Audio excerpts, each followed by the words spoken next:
Hello, welcome to reference classes. आज हम लोग करने जा रहे हैं मैथ्स का क्लास 9th का सैम्पल पेपर सॉल्व। ठीक है, तो सेक्शन ए से स्टार्ट करते हैं हम लोग। क्वेश्चन आपको इसमें बोर्ड में दिखेगा। ठीक है, तो क्वेश्चन पहला है, एमसीक्यू सब सॉल्व कर रहे हैं। क्वेश्चन पहला है coefficient of y in the linear equation, यानी कि हमें एक इक्वेशन गिवन है। फर्स्ट क्वेश्चन का आंसर हम लिख रहे हैं। इक्वेशन है 5 2y minus 4 plus 3x minus y minus 7 is equal to 0। इसमें हमसे पूछा गया है y का कॉफिशिएंट। ठीक है, आपको क्वेश्चन देखेंगे तो आप पढ़ेंगे उसमें कि y का कॉफिशिएंट पूछा गया है। अब यहाँ पे y यहाँ भी है और यहाँ भी है, तो हम करें क्या? तो हम इसको सबसे पहले एक स्टैंडर्ड फॉर्म में रिड्यूस करते हैं। तो इसको सॉल्व करने के लिए इसकी जो बेसिक मैथमेटिक्स है उसको हम यूज कर रहे हैं। 5 टू द 10, तो ये हो गया 10y। इसकी मल्टीप्लाई आप इससे भी करोगे तो ये हो गया 5 4 ज़ा 20।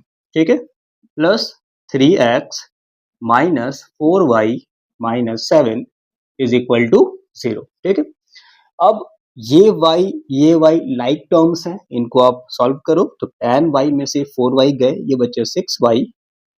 इसको हमने लिख लिया 3x और ये माइनस 27 माइनस 7, माइनस माइनस क्या होता है प्लस, और साइन कौन सा रहेगा माइनस का, तो ये हो गया। तो हमारा ये इक्वेशन रिड्यूस हो गया। तो हमारा जो कॉफिशिएंट ऑफ y आया है, कॉफिशिएंट हिंदी वाले बच्चे भी हमारे पास हैं, तो उसके लिए हम कहेंगे गुणांक कितना होता है। ठीक है, तो y का जो गुणांक है वो कितना है, यानी कितनी मल्टीप्लाई हुई है। तो y का कॉफिशिएंट है आंसर नंबर बी, यानी कि 6। क्लियरली हमें दिख रहा है कि आंसर क्या है इसका 6। ठीक है, सेकंड क्वेश्चन पे चलते हैं हम लोग। वैल्यू ऑफ रूट 5 निकालना है, रूट 15 निकालना है, यानी कि मान ज्ञात करना है इसका। तो वैल्यू ऑफ रूट 15, तो ऐसे क्वेश्चन में अगर हमारे पास रूट के अंदर प्राइम नंबर ना हो तो इनके हम फैक्टर्स निकाल लेंगे। सबसे आसान तरीका आप लोगों के लिए ये है कि आप इनको प्राइम फैक्टर्स में तोड़। तो इसको जब आप प्राइम फैक्टर्स करेंगे तो ये हो गया 25 5 एंड ये 5। अब रूट है तो जो पेयर में है उसको बाहर निकाल दो, जो अनपेयर्ड है उसको रूट के अंदर रखो। ठीक है, कौन सा ऑप्शन आया हमारे पास? Option number D. Hindi medium वालों के पेपर्स में थोड़ी सी चीजें चेंज होंगी, तो यहाँ पे जो क्वेश्चन है उसके अकॉर्डिंग हम कर रहे हैं। तो हमारा आंसर है 5√2। ठीक है, थर्ड वाले में चल रहे हैं हम लोग। क्वेश्चन नंबर थर्ड, ये कह रहा है परपेंडिकुलर डिस्टेंस ऑफ पॉइंट। ठीक है, पॉइंट दे रखा है हमारे पास, परपेंडिकुलर डिस्टेंस यानी कि लंबवत डिस्टेंस। ठीक है, फ्रॉम एक्स एक्सिस। अब यहाँ पे आप एक चीज देखेंगे कि अगर कोई भी पॉइंट है, मान लो सपोज करो ये पॉइंट है एक्स वाई, तो ये एक्स से कितनी दूरी पे है इधर, तो ये कौन सी चीज को आप देख रहे हो? वाई एक्सिस को देख रहे हो। अगर क्वेश्चन में एक्स से दूरी है, अगर आप एक्स से डिस्टेंस निकालना चाहते हो तो आप देखो वाई एक्स, वाई कोऑर्डिनेट को। अगर आप वाई से डिस्टेंस निकालना चाहते हो तो आप देखो एक्स कोऑर्डिनेट को। अब यहाँ पे क्लियरली दिख रहा है कि -3। अब डिस्टेंस जो है वो माइनस प्लस नहीं होता, तो इसका आंसर हमारा पॉजिटिव रहेगा, जो कि ऑप्शन है 3 यूनिट्स। 3 यूनिट की दूरी पे है, यानी कि ये जो पॉइंट्स है वो लगभग कहाँ जाएगा? -1 -2 -3 और नीचे -1 -2 -3 और ये -4। तो कहाँ गया ये पॉइंट? यहाँ पे। तो x से कितनी दूरी पे है? उल्टा हो गया क्या? 4 x एक्सिस में है तो यहाँ पे ये, तो x से कितनी दूरी पे है? -3 पे तो ये है, लेकिन डिस्टेंस कितना है? 3 यूनिट का। 1 यूनिट, 2 यूनिट, 3 यूनिट, 3 यूनिट का डिस्टेंस नेगेटिव में नहीं होता। ठीक है, तो ये आगे फोर्थ क्वेश्चन है हमारे पास, यहां कर देते हैं। ठीक है, फोर्थ क्वेश्चंस की जरा सिस्टमेटिक वे में हम इसको सॉल्व करेंगे। तो फोर्थ क्वेश्चन है कि एक ट्राइंगल है एबीसी, ट्राइंगल एबीसी। क्वेश्चंस आपके बोर्ड में ऊपर दिखेगा। ठीक है, वहां पे आप फोकस करें। तो ट्राइंगल एबीसी, नाम दे देते हैं ए बी सी। इसमें इन्होंने कहा है कि A B equal to B C, तो A B equal to B C. अब हमें ये पता है कि एमसीक्यूज हैं इसलिए डिटेल्स में नहीं जा रहे हैं। अगर आपको ये 2 मार्क्स में आए तो इसमें आप थ्योरम्स वगैरह जो भी आप यूज करोगे प्रॉपर्टीज, तो साइड अपोजिट टू, ठीक है, angle opposite to equal side वो भी इक्वल होते हैं। यानी कि ये एंगल और ये एंगल क्या है, इक्वल है, और एंगल बी हमें गिवन है 40 डिग्री। ये कितना गिवन है, 40 डिग्री का। तो इसको मैं लेट कर लेते हैं हम, x है, ये भी x है। तो हमारे पास जो एक ट्राइंगल का जो सम होता है टोटल एंगल का वो होता है 180 का, ठीक है। x प्लस एक्स कितना हो गया, 2x हो गया, प्लस 40 इज इक्वल टू, दोनों तरफ आप 40 से माइनस कर दो, या फिर शॉर्ट में अगर कहें बात तो इसको उधर लेके जाओ, तो इतना आ गया। तो 2x कितना आ गया, 140। तो x कितना आया, 140/2, जो कि हमारा है 70 डिग्री। तो ये 70 है, ये भी 70 है। कौन सा पूछा है, एंगल सी। तो ऑप्शन नंबर हमारा हो गया सी, जो कि है 70 डिग्री, ठीक है। तो ये हमारे कुछ 4 क्वेश्चंस हुए। आगे हम लोग चलते हैं, नोट और प्रैक्टिस करें। 5th क्वेश्चन दे रखा है हमारे पास कि एक ट्राइंगल है, 2 ट्राइंगल्स हैं। 5th क्वेश्चन, और वो इस तरह से है कि 2 इंटरसेक्टिंग लाइन से बने हैं। एक लाइन इस तरह से है और एक लाइन इस तरह से, ठीक है।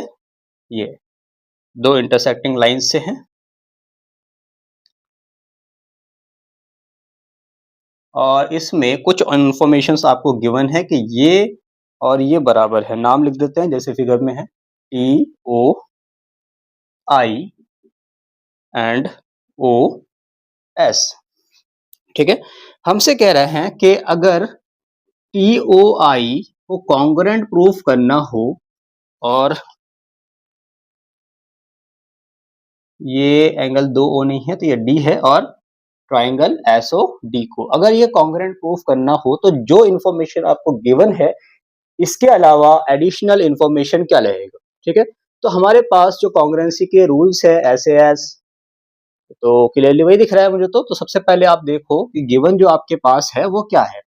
तो ये एक चीज गिवन है OI इक्वल है OD के, और आप देखेंगे कि जब भी 2 लाइन इंटरसेक्ट करेंगे तो वर्टिकली अपोजिट एंगल का फॉर्मेशन होगा।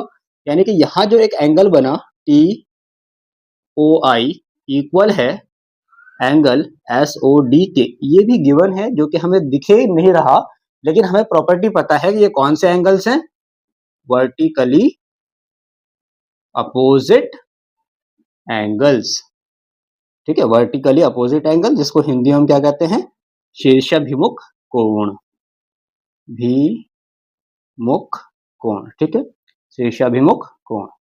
तो ये हमें ये 2 चीज गिवन है। तो एडिशनल इंफॉर्मेशंस जो आपको चाहिए वो क्या चाहिए, तो ऑप्शन में देख के हम पता करेंगे कि DOS एंड TOI तो गिवन है हमारे पास, ये तो होता ही है, तो इसकी इंफॉर्मेशन तो जरूरी नहीं है, तो पहले से गिवन है तो एडिशनल नहीं रहा। ये एंगल OTI ये एंगल, तो क्लियरली थर्ड ऑप्शन चेक करो, TO this one and this one. अगर ये बराबर हमारे पास हो जाए तो ये कॉन्ग्रुएंस हो जाएगा, क्योंकि ये ऑलरेडी बराबर है और 2 इंटरसेक्टिंग लाइन वो प्रॉपर्टी से गिवन है, तो इसको ऑप्शन में मत तलाशें। तो हमारे पास जो ऑप्शन आएगा OT बराबर OS, तो क्या कॉन्ग्रुएंसी रूल आ जाएगा, अगर हम कहें कि OT इक्वल टू OS, तो मुझे क्लियरली हमें ये दिख रहा है कि SAS से 2 साइड और उनके बीच का एंगल, तो SAS रूल से ये कॉन्ग्रुएंस हो जाएगा, ठीक है। तो इसका जो ऑप्शन है वो है C, जो कि है OT बराबर OS, ठीक है। नेक्स्ट क्वेश्चन में चलते हैं। नेक्स्ट क्वेश्चन जो है हमारा थ्योरेटिकल है। इसमें कह रहा है कि टर्मिनेटेड लाइन है कैन बी प्रोड्यूस इंडेफिनेटली। ये यूक्लिड्स का कौन सा पोस्टुलेट है, तो इस पोस्टुलेट का 5 पोस्टुलेट है, तो ये जो पोस्टुलेट आता है पोस्टुलेट नंबर 2 है हमारे पास। तो 5 पोस्टुलेट याद कर लेंगे। तो जो भी पोस्टुलेट है, जैसे 5th पोस्टुलेट क्या है, पैरेलल एक्सिस के बारे में, पैरेलल लाइंस के बारे में, और ये जो सेकंड है ये वाला है। सेकंड में क्या कहता है कि एक टर्मिनेटेड लाइन जो है उसको आप दोनों पॉइंट से कितना भी एक्सटेंड इंडेफिनेटली कर सकते हो। तो ये पोस्टुलेट नंबर सेकंड है यूक्लिड्स का। आगे बढ़ते हैं क्वेश्चन नंबर 7 की तरफ।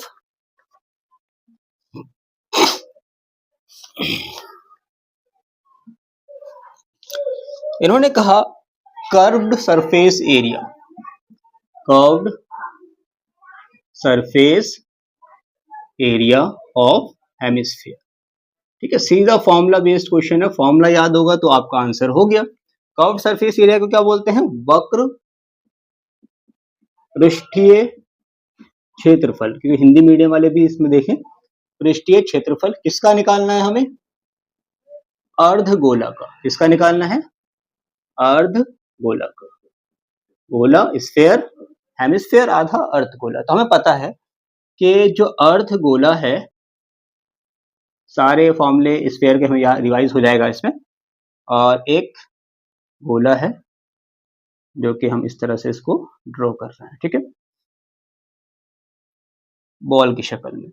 तो इसका ये जो गोला है स्फीयर, गोला यानी कि स्फीयर, इसमें एक ही एरिया की बात करते हैं तो उसका जो एरिया आता है गोला का, ये होता है 4 पाई आर स्क्वायर। याद रखने के लिए चीजों को देखें, 4 पाई आर स्क्वायर, और एरिया को हिंदी में क्या बोलते हैं हम? क्षेत्रफल। ठीक है, तो ये हो गया 4 पाई आर स्क्वायर। अर्धगोला का निकालना है, हेमिस्फीयर का निकालना है, यानी कि ये पोर्शन, तो भाई इसका आधा कर दो। तो इसका आंसर कितना होगा? 2 पाई आर स्क्वायर। ठीक है, तो इस ऑप्शन में जो हमारा आंसर है वो है बी, 2 पाई आर स्क्वायर। इसका क्वेश्चन तो सॉल्व हो गया। अब इसमें और भी चीज देख लेते हैं। अर्धगोले का 2 पाई आर स्क्वायर है और पूरे स्फीयर का कितना है? 4 पाई स्क्वायर। अब अर्धगोले का ही कुल सरफेस एरिया यानी कि टोटल सरफेस एरिया कितना हो जाएगा? कुल क्षेत्रफल। तो नीचे का बेस भी है ये वाला, और ये सर्कुलर बेस है, तो 2 pi R square plus pi R square, जो कि हो जाएगा 3 पाई आर स्क्वायर। तो सिंपल फॉर्मूला बेस्ड है, फॉर्मूला याद हो गया होगा आपको, और इससे आप इस तरह से क्वेश्चंस कर लोगे। ठीक है, नेक्स्ट में चलते हैं क्वेश्चन नंबर 8। कह रहा है कि डिग्री ऑफ पॉलिनोमियल निकालना है आपको। पी एक्स गिवन है, पी एक्स है 4x cube minus 3x raise to power 4 plus 2x plus 1। हमें क्या निकालना है? डिग्री, जिसको हम कहते हैं घात, कि घात निकालना है हमें। ठीक है, तो जो डिग्री होता है वो हाईएस्ट पावर होता है वेरिएबल का। डिग्री क्या है? Highest power of variable. ठीक है, कई बार हम लोग क्या करते हैं, पहले वाले वेरिएबल को ही चेक करके उसकी डिग्री बता देते हैं। नहीं, हाईएस्ट चेक करना है, हाईएस्ट पावर ऑफ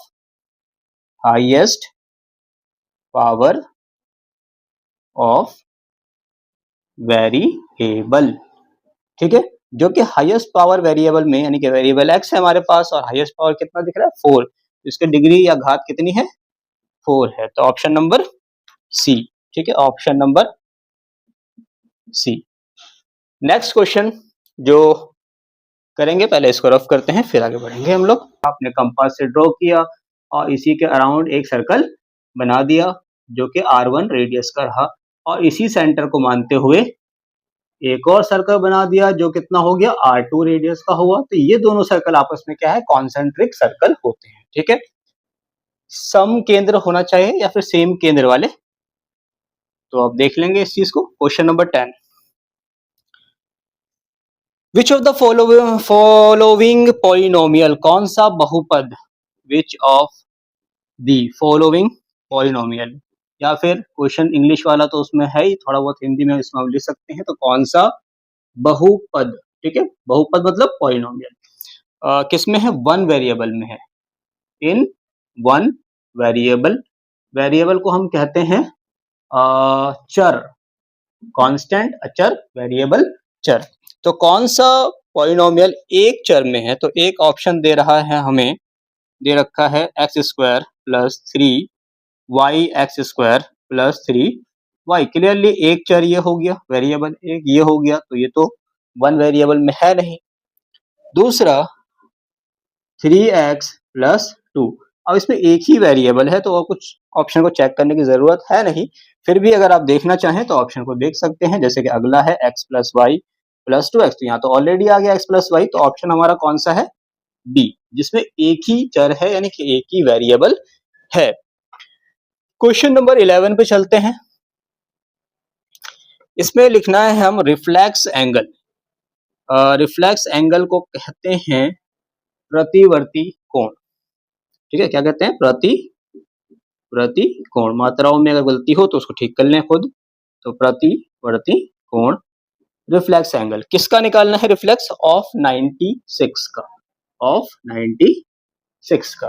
तो रिफ्लेक्स एंगल, टोटल एंगल कितना होता है एक उसमें, सपोज करो कि ये हमारे पास कुछ एंगल है, ये है 96, सपोज करें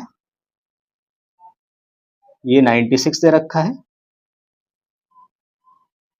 96, एक सर्कल पूरा करेंगे तो ये वाला जो एंगल हो जाएगा, ये हो जाएगा आपका रिफ्लेक्स। ठीक है, तो रिफ्लेक्स एंगल टोटल एक सर्कल में एक पॉइंट के अराउंड जो भी आप सर्कल पूरा करोगे तो 360 होता है।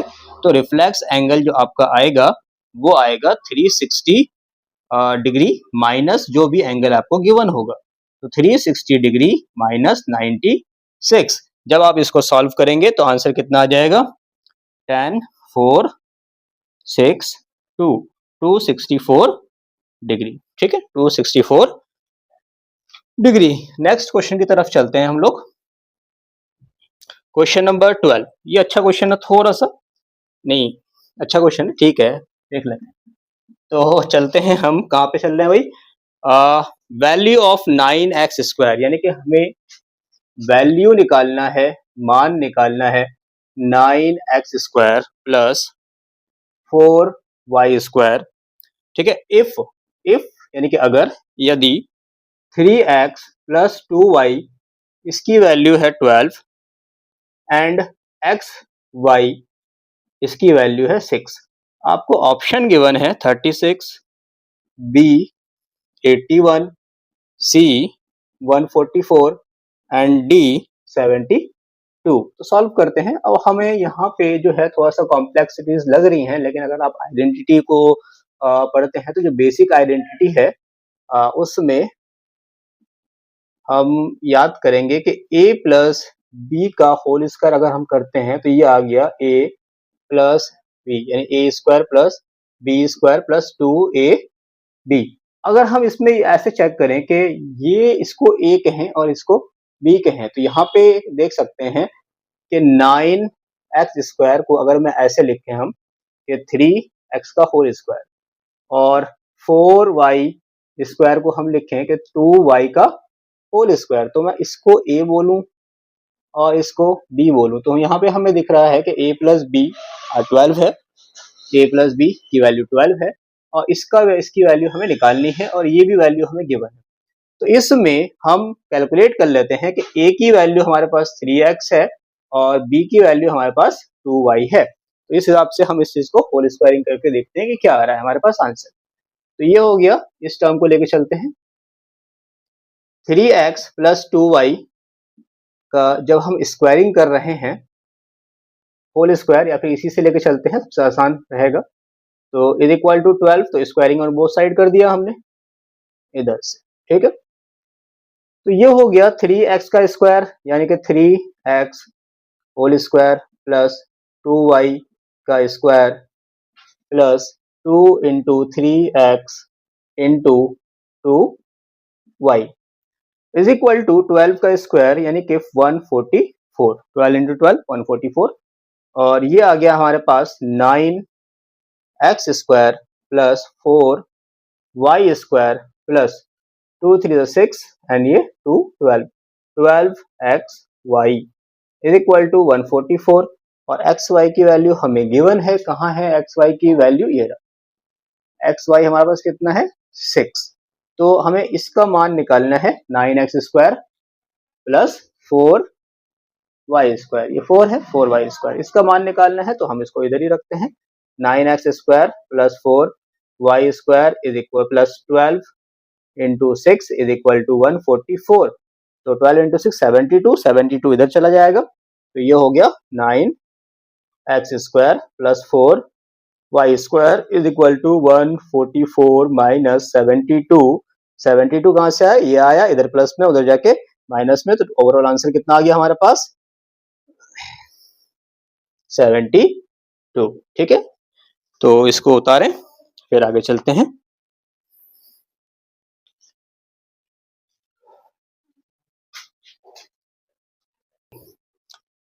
क्वेश्चन नंबर 13 पे चलते हैं।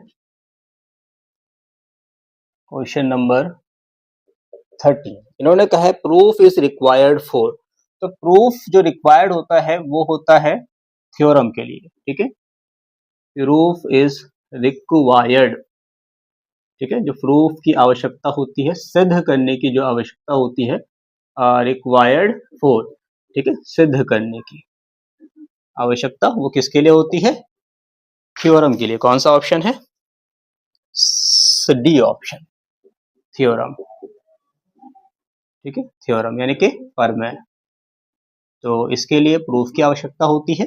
एक्सियम स्टेटमेंट्स हैं पोस्टुलेट, इनको प्रूफ की आवश्यकता नहीं है। तो थ्योरम है जो थ्योरम प्रीवियस नॉलेज के अकॉर्डिंग हम किसी चीज को प्रूफ करते हैं। ठीक है, क्वेश्चन नंबर 14 पे चलते हैं हम लोग।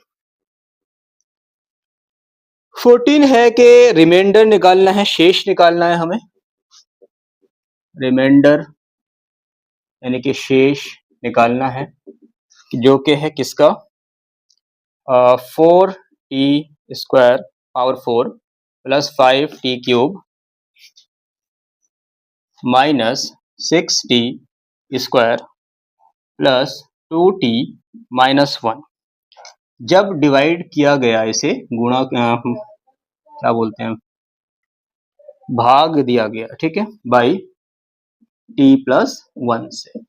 तो इसका तरीका यह है कि जैसे अगर मैं फैक्टर थ्योरम यूज किया था, तो फैक्टर थ्योरम या रिमाइंडर थ्योरम भी बोल सकते हैं इसको। तो फैक्टर थ्योरम को ध्यान दो आप कि जो फैक्टर के सिलेबस में वही है हमारे पास। तो t plus 1 is equal to 0, तो उधर चला गया था -1।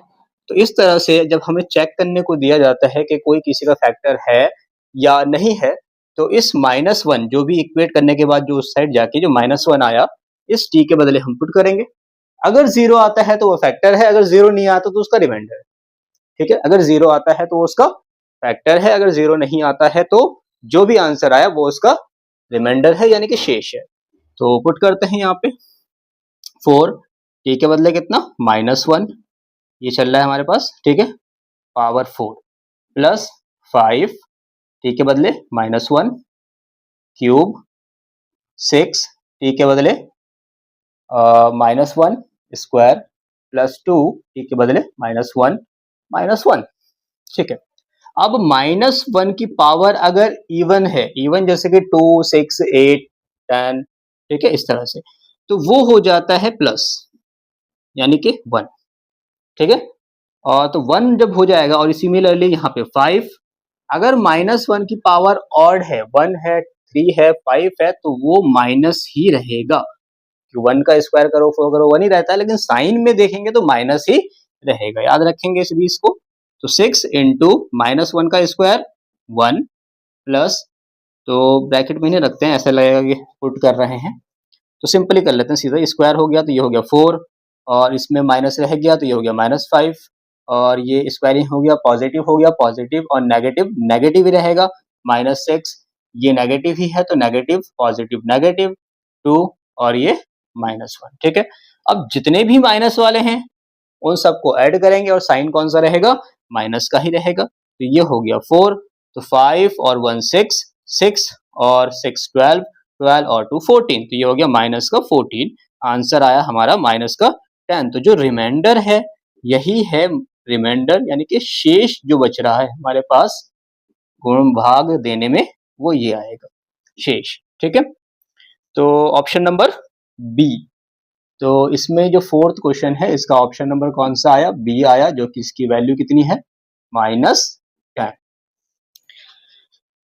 नेक्स्ट क्वेश्चन जो है, चलते हैं इस पे हम लोग, थोड़ा सा टाइम हो गया काफी। ठीक है, चलो देखते हैं आगे। Question number 15। इसमें क्वेश्चन ऊपर से ही पढ़ेंगे कि इन द गिवन फिगर, एक फिगर दिया हुआ है हमें, फिगर को हम बना लेते हैं क्वेश्चन को ऊपर से। ये सर्कल है, ठीक है, इसका सेंटर है यहाँ पे O, एक दो इक्वल कोड्स हैं, इस तरह से इक्वल कोड्स हैं, और इनके बीच का जो डिस्टेंस है सेंटर से वो है ऐसे, इक्वल कोड्स हैं, डिस्टेंस है सेंटर से। सपोज करो ये P है, ये Q है जो गिवन है, और PQ को हमने इस तरह से ज्वाइन किया हुआ है, ठीक है। अब अगर सेंटर से ये डिस्टेंस है परपेंडिकुलर तो ये है, और कॉर्ड्स हैं AB एंड CD, ठीक है। इन्होंने कहा है कि जो दोनों कॉर्ड्स हैं वो इक्वल हैं, यानी कि AB and CD equal chords हैं। ये कैसे कॉर्ड्स हैं? इक्वल कॉर्ड्स हैं, ठीक है। और कहा है कि OP and OQ are perpendicular, OP and OQ are perpendicular. Perpendicular का मतलब ये 90 है तो ये भी 90 होगा, परपेंडिकुलर है। अब एक चीज पता है कि अगर हमारे पास इक्वल कॉर्ड्स हैं तो उनकी सेंटर से जो दूरी होती है, जो डिस्टेंस होता है, वो भी इक्वल होता है। इक्वल कॉर्ड्स की दूरी सेंटर से कितना होगा? इक्वल होगा। यानी इसका मतलब ये है कि OP इक्वल टू OQ है। अब मेरे ख्याल से इतनी इंफॉर्मेशन हमारे लिए सफिशिएंट होगा कि हम इस क्वेश्चन को सॉल्व करें। और पहले क्वेश्चन तो देख ले पूछा क्या है, क्योंकि मैंने तो पहले ही रीड कर लिया है। तो APQ प्लस एंगल CQP, इसकी वैल्यू निकालनी है, इसकी वैल्यू निकालनी है, मान निकालनी है। APQ ये वाला एंड CQP दिस एंगल, ठीक है। अब हमारे पास एक चीज पता है कि ये जो है 90 डिग्री है और ये भी 90 डिग्री है। अगर हमें ये पता चल जाए, ऐसा इन्फो की जरूरत ही नहीं थी मेरे ख्याल से, तो ठीक है, ये 90 है तो ये भी कितना होगा? इधर वाला ये पूरा 90। अगर हमें इतना सब पता चल जाए कि ये एंगल जो x है ये कितना है, और एक इंफॉर्मेशन है कि हमारे पास, हाँ है information, angle POQ is equal to 40 degree, यानी कि ये एंगल हमें गिवन है 140 डिग्री। कितना है ये जो एंगल है ये है 140 डिग्री। तो अगर ये एंगल मिल जाए तो ये पूरा भी 90 का होगा, यानी कि APO भी 90 है क्योंकि परपेंडिकुलर है वो। इसमें से x माइनस करके ये मिल जाएगा, सिमिलर ये हो जाएगा, तो दोनों को ऐड करके हमारा आंसर आ जाएगा। अब हमें पता है कि ये जो OP और OQ है दोनों इक्वल हैं। तो अगर हम ट्राइंगल देखें, इन ट्राइंगल कौन सा? OPQ, तो इसमें हमें क्या दिख रहा है कि जो OP है इक्वल टू OQ है। अब हमें ये पता है कि जो एंगल्स होते हैं अपोजिट टू इक्वल साइड, यानी कि ये एंगल और ये एंगल दोनों बराबर होंगे। तो अगर हमने इसको x माना है तो ये भी क्या हो जाएगा? x हो जाएगा, और वो ट्राइंगल है, तो यानी कि x plus POQ, angle POQ ये होगा 180, क्योंकि ट्राइंगल का सम 180 होता है। तो ये हो गया 2x plus 140 degree is equal to 180, जो कि हो जाएगा 2x उधर चला गया तो 140 माइनस 180 माइनस 140, तो x इज इक्वल टू 40/2, जो कि हो गया 20 डिग्री। अभी हमारा आंसर नहीं आया है, ठीक है। ये आप बहुत जल्दी कर लोगे जब आप इसमें करोगे, तो यहाँ हम थोड़ा सा धीरे धीरे कर रहे हैं। तो x is equal to 20 degree ये आ गया। अब हमें पता है कि ये लीनियर लाइन है, अगर ये 90 है तो ये पूरा भी 90 होगा। यानी कि हमें निकालना क्या है? हमें अगर ये निकालने के एंगल APQ कितना है, अगर ये कहा जाए कि 90 माइनस x है तो बिल्कुल ठीक है भाई, क्योंकि पूरा 90 था उसमें से x घटा दिया तो वो एंगल हमारा कौन सा मिल जाएगा? APQ। और x की वैल्यू हमें अभी भी निकाली है 20, तो ये हो गया 90 माइनस 20, जो कि है 70 डिग्री। सिमिलरली एंगल CQP ये भी 90 माइनस एक्स की, वो भी x है उधर वाला, ठीक है, x है, तो ये हो गया 90 माइनस 20 डिग्री, और ये हो गया हमारे पास 70। तो इन दोनों को ऐड करना है, तो दोनों को जब हम ऐड करेंगे तो ये हमारे पास आ गया 70 प्लस 70 डिग्री, जो कि कितना है? 140 डिग्री। तो इसका आंसर कितना आ गया? 140 डिग्री, जो कि ऑप्शन नंबर C 140 डिग्री। अब वैल्यू ऑफ x इनटू जो वेरिएबल है, तो सिंपल क्वेश्चन है, क्लास 8 से भी हम इस चीज को करते हुए आ रहे हैं, तो आप प्रैक्टिस करें इस चीज को। x का मान निकालना है, x का मान यानी कि वैल्यू ऑफ x किसमें, 2x plus 5 is equal to 13। ठीक है, तो 2x, अब क्या करेंगे हम इसमें, अगर हम छोड़ो इसको, 13 उसको ले गया उधर, तो ये 5, तो x इज इक्वल टू कितना आ गया, 8/2, जो कि हो गया 4, तो ये हो गया 4। ठीक है, कौन सा ऑप्शन है, 4, सी ऑप्शन। तो 16 का हमारे पास आया सी ऑप्शन, वैल्यू 4। ठीक है, क्वेश्चन नंबर 17 में क्या दिया हुआ है, the graph of linear equation, the graph of linear equation in 2 variable. तो लीनियर इक्वेशन जो 2 वेरिएबल है, इसका हमें याद है कि वो स्ट्रेट लाइन है। अगर नहीं भी याद है तो हम देखते हैं कि सपोज करो x plus y is equal to 4, तो इसका हमें पता है कि ये क्या है, लीनियर इक्वेशन है। अगर हम इसको इन टर्म्स भी डिफाइन करें तो भी आ जाता है, स्ट्रेट लाइन ग्राफ है, याद कर लेंगे इसको, स्ट्रेट लाइन ग्राफ। पॉइंट्स बनाएंगे, x की वैल्यू कुछ रखो, y की वैल्यू कुछ रखो, तो वो एक ग्राफ आता है, स्ट्रेट लाइन। ठीक है, question number 18, the area of an equilateral triangle having an altitude a, यानी कि एक ट्राइंगल गिवन है हमारे पास, बना लेते हैं, समझने में आसानी होगी, बाकी ये तो याद करने वाली चीजें हैं, प्रॉपर्टीज। ठीक है, ये इक्विलेटरल ट्राइंगल है, नाम दे देते हैं, साइड इसका s मान लेते हैं, इसका भी s मान लेते हैं, ये भी s मान लेते हैं। अगर किसी भी वर्टेक्स से मैं एल्टीट्यूड अगर ड्रॉ करता हूं इसमें, तो ये क्या करता है, जिस वर्टेक्स से किया है और जिस पे ड्रॉ किया है, इस साइड को बाइसेक्ट कर देता है, यानी कि जितना ये है उतना ही ये है। तो यहां से यहां तक का जो डिस्टेंस हुआ, ये हो गया s/2, और यहां से यहां तक का जो डिस्टेंस हुआ, ये भी हुआ s/2। ठीक है, s/2। अब हमें यहाँ पे दिख रहा है कि ये नाम दे पहले a b c, और इसको नाम दे देते हैं m। तो ये ट्राइंगल राइट एंगल हो गया, एल्टीट्यूड है तो 90 पे आएगा।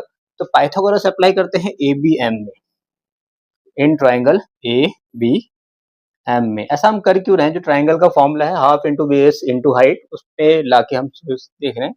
तो ABM, पाइथागोरस यूज करें, पाइथागोरस थ्योरम। ठीक है, वो ये कहता है कि जो हाइपोटेन्यूस है, जो लॉन्गर साइड है, उसका स्क्वायर बराबर होता है सम ऑफ दी, और ये एल्टीट्यूड ए दे रखा है, सम ऑफ दी अदर साइड, तो ए स्क्वायर, और इधर का कितना है s/2, तो s/2 का स्क्वायर। ठीक है, तो इसको स्क्वायरिंग करके इधर ले आते हैं, तो s स्क्वायर, ये हो गया s²/4, तो इधर आ गया, तो ये हो गया s²/4 is equal to a square, और ये हमारे पास आ गया 3s² is equal to a square, और इसमें s के टर्म में बात करें तो s² is equal to 4a²/3। ठीक है, अब मुझे s² नहीं चाहिए, हमें s चाहिए, तो taking root on both side. ठीक है, दोनों साइड जब आप रूट लोगे, तो ये हो गया s का स्क्वायर, और इसमें भी रूट लो, तो 4a²/3, तो रूट से खत्म, तो ये हो गया s, और जो पेयरिंग हो जाएगा, 4 का स्क्वायर रूट 2 होता है, और a का a है, और √3 प्राइम नंबर है, तो वो अंदर रह जाएगा। तो s की जो टर्म है a के टर्म्स में ये आ गया। अब जो एरिया ऑफ ट्राइंगल है, उसका फॉर्मूला क्या होता है, एरिया ऑफ ट्राइंगल यानी कि ट्राइंगल का क्षेत्रफल, उसका फॉर्मूला है 1/2 into base into height. Height मतलब एल्टीट्यूड। ठीक है, बेस कोई भी साइड हो सकता है, उस साइड पे जिसमें एल्टीट्यूड ड्रॉ है, तो एल्टीट्यूड किसमें है, इसमें है इसका, तो ये साइड कितना है s, तो s इंटू एल्टीट्यूड कितना दे रखा है, हाइट a। अब मुझे एल्टीट्यूड के टर्म में ही आंसर चाहिए, तो हमने इसकी वजह से साइड को एल्टीट्यूड के फॉर्म में कन्वर्ट कर दिया, तो ये हो गया हमारे पास 1/2 इंटू 2a/√3 इंटू a, 2 से 2 खत्म, a से a का स्क्वायर डिवाइडेड बाई √3, ये हमारे पास आ गया। अब इसमें ऑप्शन ऐसा है नहीं, इसका मतलब क्या है, इसको रैशनलाइज किया गया है। जब भी इरेशनल नंबर नीचे आता है तो उसको हम रैशनलाइज करेंगे, तब फिर आंसर को मैच करेंगे। तो रैशनलाइज यानी कि परिमेयीकरण,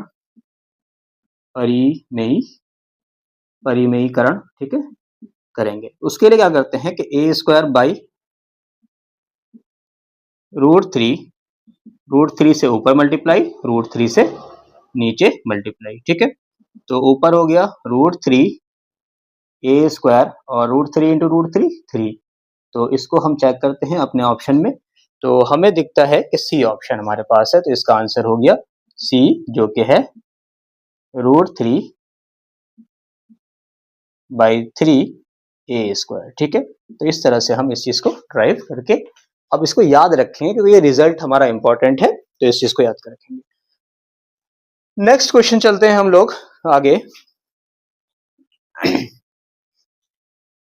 इक्वेशन है, द इक्वेशन जो कि है 2x + 3y = 5 has a unique solution, has a unique solution। इसका रीजन गिवन है हमें, ठीक है। रीजन है अ लीनियर इक्वेशन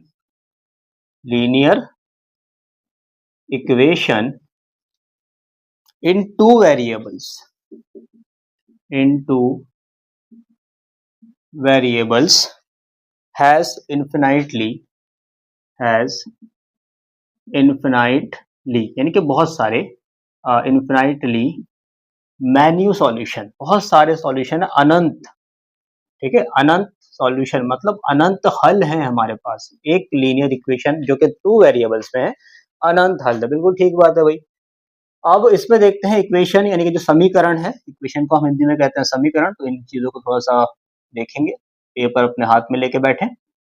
समीकरण, ठीक है, ये हमारे पास 2x + 3y = 5। अब x की वैल्यू 1 रखो, y की कुछ और आएगा आंसर, x 0 रखो, y कुछ और आएगा। तो यूनिक सॉल्यूशन तो नहीं है, मल्टीपल सॉल्यूशन आएगा, इनफिनिटली मैनी सॉल्यूशन। तो आपको क्लियर दिख रहा है कि असर्शन गलत है।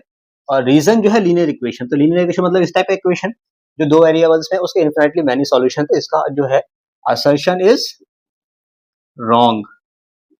रॉन्ग मतलब यहाँ पे हमें क्या लिखा है, फॉल्स लिखा हुआ है, हमें ऑप्शन से जाना है, और रीजन इज ट्रू। तो यहाँ पे जो बेस्ट ऑप्शन है उसमें कौन सा है, ऑप्शन नंबर डी। तो 19 का हमारे पास क्या आंसर आया, डी, असर्शन इज, ठीक है।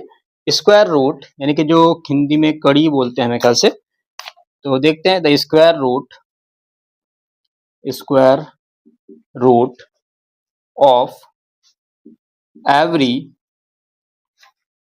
पॉजिटिव इंटीजर, ठीक है। जो क्वेश्चन वाला पार्ट है आपको लेट हो रहा है, आप स्किप करके आगे जा सकते हैं, ठीक है।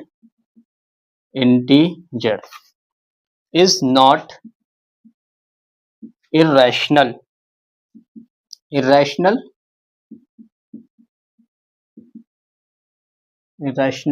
परिमेय अपरिमेय संख्या, इरेशनल अपरिमेय, ठीक है, वो नहीं है।